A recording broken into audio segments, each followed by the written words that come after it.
Hello, I hope you guys are having a great day. I'm going to go through your assignment with you. As I go through it, I might say, like, you need to press play here, only because there is already a video that's going to explain it. Okay? All right. So, right here, there will be a video for your foundations. It's just not done yet, but there will be a video that you will press play and watch. And during this video, that's when you're going to need that packet that I sent out that has your Foundations writing board, has a marker, and it has an eraser, okay? So you're going to have to get that out during that video. Okay, the next one, you're going to press play during this video, and we're going to be talking about characters.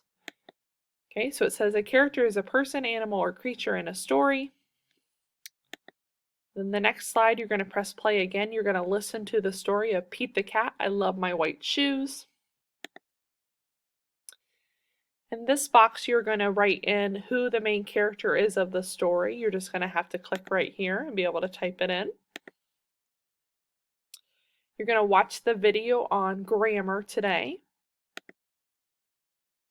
And then you're going to talk about capitals. So a sentence begins with a capital letter. The seed is happy. Capital T is uppercase, it's a capital. Okay, you're going to watch this video to learn about how every sentence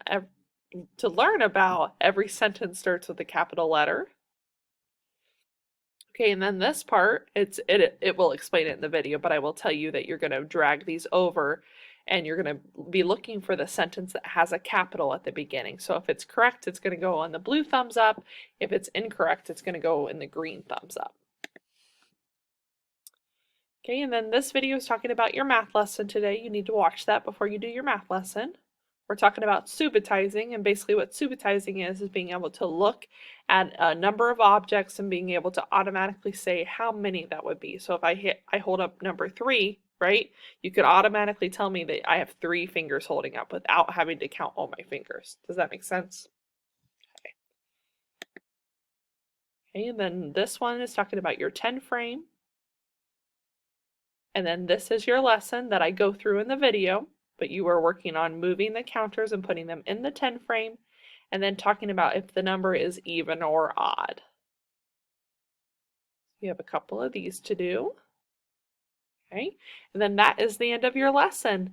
As always, if you have any questions or if something is not working, please dojo me. That's probably the fastest way that I can get to me. If it's something that you need to call me about, please call the school number or you can email me, and my contact information is all on Canvas. Have a great day.